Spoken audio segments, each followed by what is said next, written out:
385 days. Chamber ruled Valorant for 385 days between his release on November 16th, 2021 until patch 5.12 on December 6th, 2022. Even after the patch, I was skeptical about whether it would be enough for us to finally escape the tyrannical reign of the French assassin.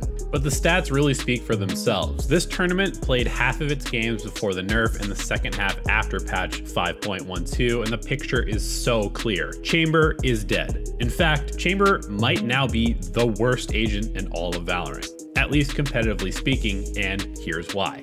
It was super clear when Chamber was released that he was going to be a problem. Between an instant escape and economy-changing weaponized utility, it was the same story as Jett's initial power level and oppressive presence in the meta. Contrasting the old Chamber to the new one, it's extremely satisfying to see the agent finally forced to play a fair game of Valorant. Long gone are the days of being able to stay in super dangerous spots until the very last second to get a sneaky kill before teleporting to safety. Now Chamber gets run down just like every other agent in the game would if they positioned in a similar way. They have to actually respect utility. Wow, what an amazing concept. For the last year, the meta on almost every map has been developed around how difficult it was to push a Chamber off of important spots on the map, like yellow on Icebox. Now a simple Sova drone or dart spells disaster for the defending team, especially if they have invested tons of credits into an operator. There are still a few spots where Chamber can sort of play his old style of aggressively peeking and teleporting to safety on the other side of a wall, but even these are much riskier because the distance he's able to put between himself and the enemy team is much smaller than before. This has led Chamber players to trying some weird new spots to play as they try to get similar value out of his teleport mechanic, only to end up looking incredibly awkward and lost in the chaos of the round. To be clear, I'm not trying to bash any of the players in these clips, but I just want to simply highlight how weird and clunky Chamber is to play now. And when you factor in that most Chamber players are probably just playing Chamber for thousands and thousands of hours, there's going to be a lot of muscle memory and habits that are going to be pretty tough to break now that he's not imbalanced. Just look at this clip where Chamber actually gets a big kill in middle, but then clearly tries to teleport out of habit before awkwardly just kind of hopping away to safety.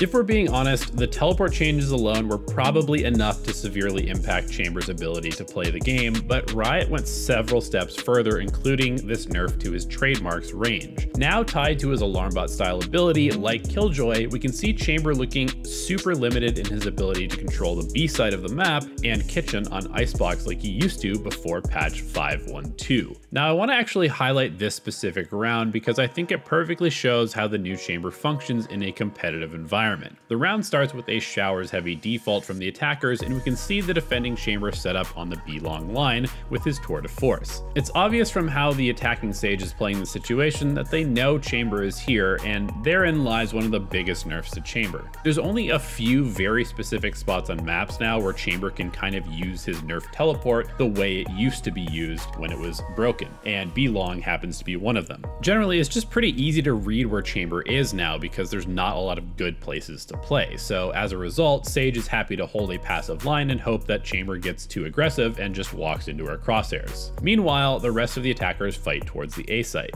Eventually, the attackers bring Skye over to flash B long, and when it confirms that someone, very likely the Chamber, is there, they feel pretty confident that immediately hitting the A site is a better option. The defense reads this and correctly stacks 4 players on the A site to counter the play and ends up winning the round as a result. In the end, Chamber wins the round for their team by simply existing and having an ultimate on the other side of the map, and then just surviving until the round is over. It's a pretty far ways away from the absurd stuff we used to watch Chambers do in the past to single-handedly win rounds for their team. Honestly, I would speculate at this point the correct response to seeing a Chamber is probably just to dump utility at them and run them down, since they no longer have the ability to stick on an aggressive line until the very last second before teleporting a million miles away to safety. If I had to compare Chamber to any agent in the game at this point, the closest parallel is probably Reyna. With the range to trademark essentially limiting its use to watching Chamber's flank wherever he's playing, I think he might actually be the most selfish agent in the game at this point.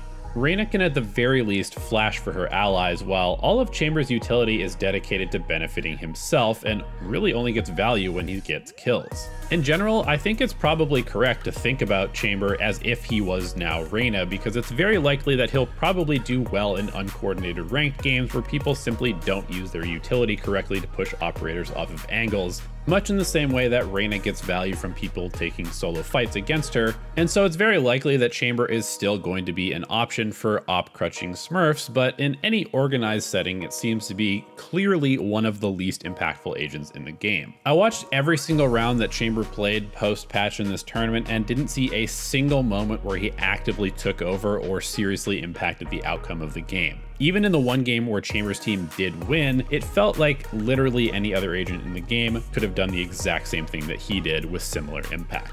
I think it's possible that we will see some people come up with more interesting ways to utilize the agent, but for now it's pretty clear that the old op-heavy Chamber playstyle is almost entirely dead and buried under a pile of well-deserved nerfs. I expect Jett to return to the meta in a huge way, and I'm honestly a little worried that she will fully take over again, since the one upside to a Chamber-heavy meta was that we actually got to see some diversity in the duelists since they no longer had to carry the operator. Maybe that experimentation was enough for teams to want to keep playing the Razes, Neons, and other characters, but with how powerful the operator is in the hands of an agent that can play aggressively and fluidly with it like Jett, it's pretty hard to see any other direction for teams to go.